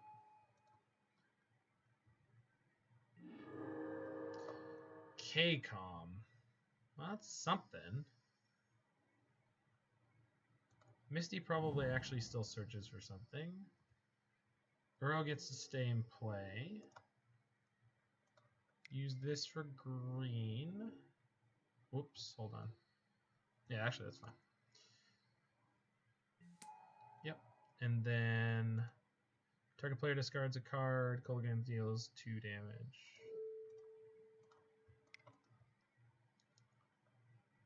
There we go. Boop. Might keep us in this. Come on, baby. Hold together. So they have 1 card in hand. They have a Raging Ravine. They have now 2. So they can ping my birds. And if they have the removal spell, they can swing through my Uro and hit me for 8. Which basically means I'm out of the ability to get through this, but it's going to be close. Close, close, close, close, close. Don't Jun me out. Don't do it. Have a heart. You've trophied twice. There's no way you could possibly ever kill my Uro again. Oh, why? Oh. Ooh, okay. Yeah. So you get a 2/2 wolf token. You gain 2 life. Okay. They're not attacking. Okay.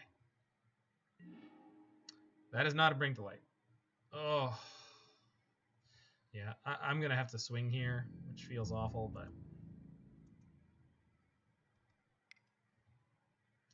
Trigger.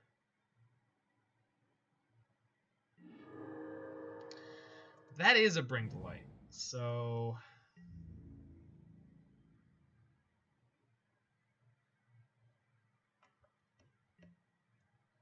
no blocks. Okay.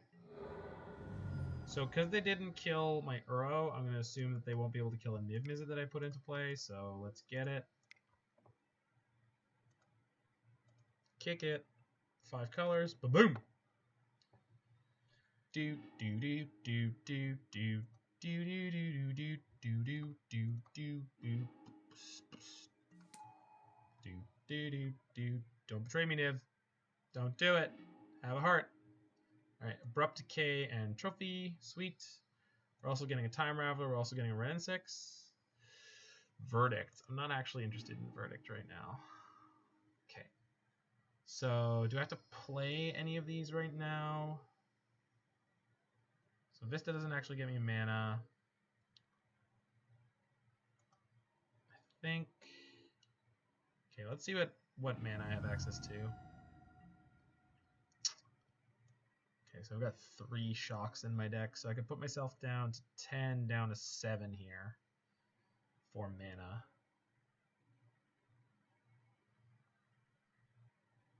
It's not really worth it.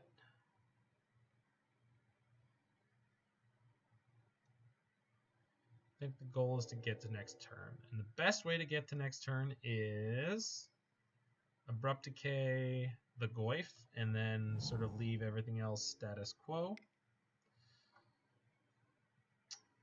Yeah. All right. Probably the thing to do there was take, just bite the bullet, get the Teferi into play, bounce the wolf. But I took the line I took. We're going to stick with it. No regrets. Hashtag no regrets.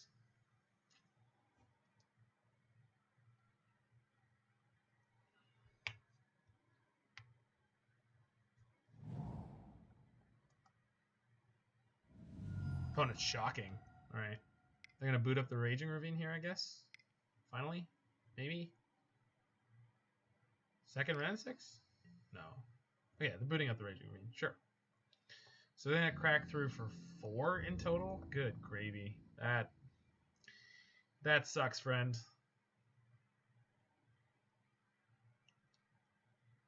So this is an indication that my opponent... Okay, cool. Yeah, at least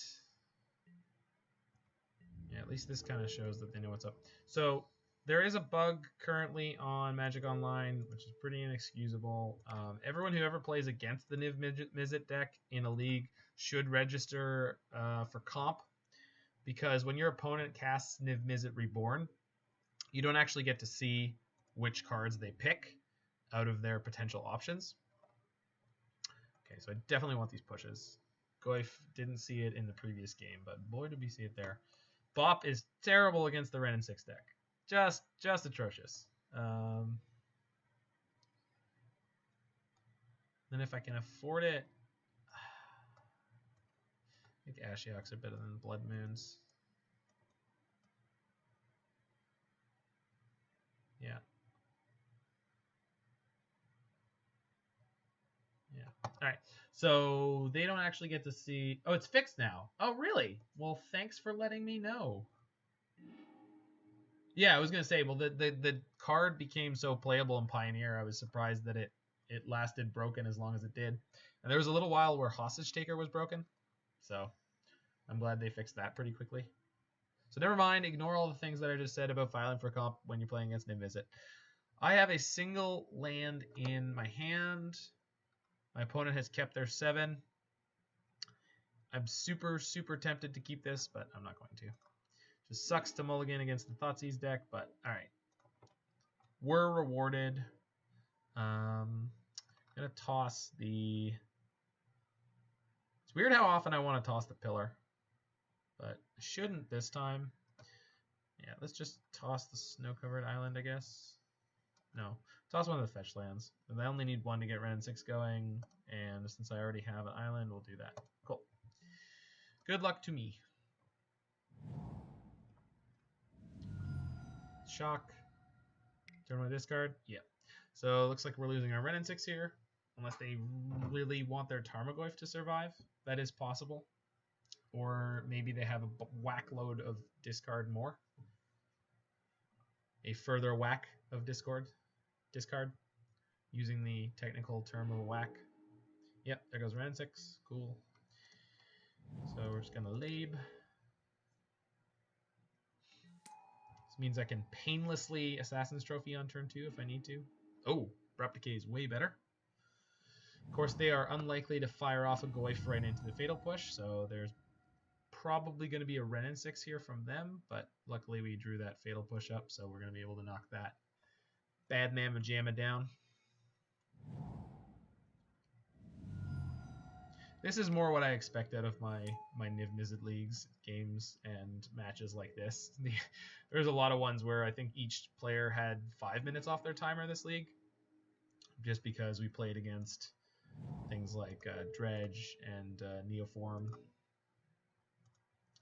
Neoform barely passes as a deck, so it's just an amalgamation of cards that you throw at your opponent and ask them if they died. Niv-Mizzet coming up slightly early this time. Maybe this game we're finally going to get Niv flooded, because for some reason this league we've been very Niv starved. Although it has resulted in some great television, so not even mad. Fulminator Mage. Okay. I guess I know why my Wrenn and Six died. Woof. Woof. Alright, if they've got a Kolaghan's command, this is going to get bad fast. I would like to draw another Wrenn and Six soon, please, deck. I was considering playing 4, and I didn't. And I guess this is what happens. Hey, look at Tarmogoyf. Sweet. That is awesome right now. 2 Tarmogoyfs. That is not the worst thing in the world. I like having targets for my pushes. Get them. Pew, pew. Alright. And then second Astrolabe ain't not bad. This means I'm pretty incentivized to fetch double basic here. Yep, and we are 1 land off of Niv-Mizzet. Go green. This one can go black.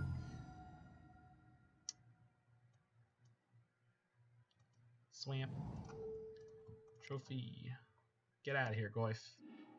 Get out of here. We don't love you anymore. Actually, I do love Tarmogoyf. I've never been able to bring myself to play Jund, and it's not really good in a lot of other decks. There was a Teamer Snow deck that I tried playing once with Tarmogoyf, which was quite a bit of fun, but Tarmogoyf doesn't quite scratch the itch that I want out of most games of Magic, except when I was playing it in Legacy in the Punishing Thieves deck. 4-color Punishing Thieves with Goyf was sick. Alright, well there's a pillar, and they did nothing with their turn, so I cannot imagine what the cards in their hand are. 2 cards that they didn't do anything with. Maybe it's Kolaghan's command and something. Luckily, I played out the Vista first here. Not luckily. I chose to play out the Vista first here. Let's imagine that it was all skill. And that's because it is a fetch land, which means it's harder for them to target with land destruction of any kind.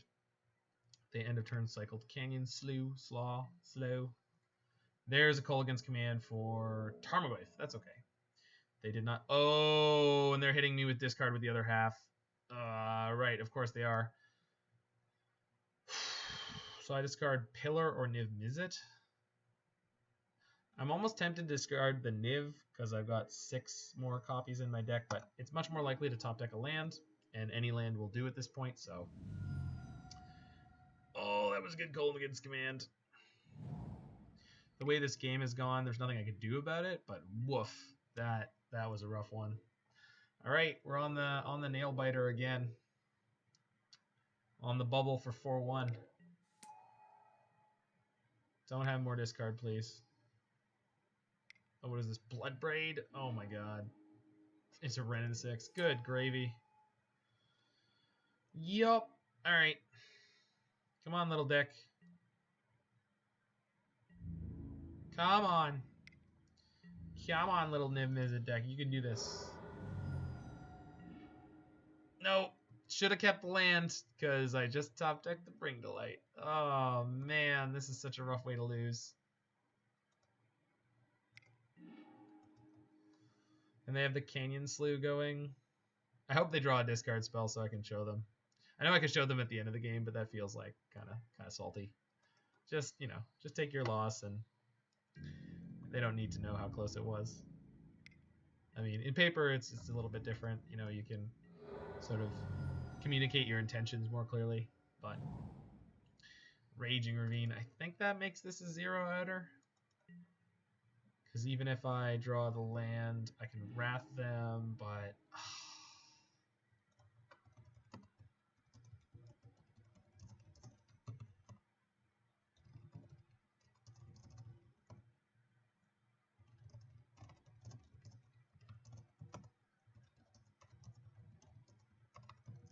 Alright.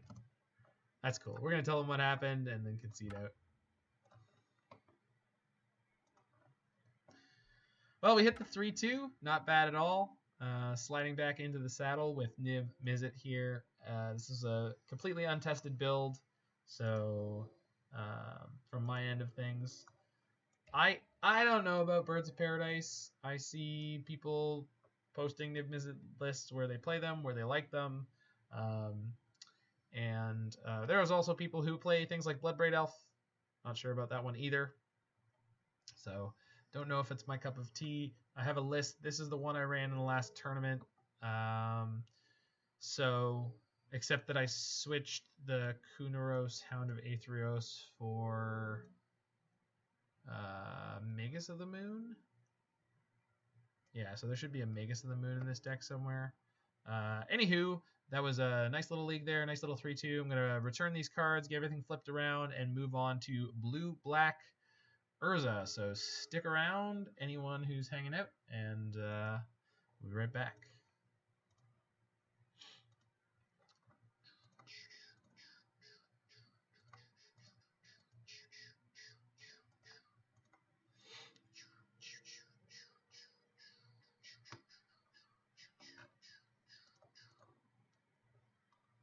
Beep, boop, boop, boop.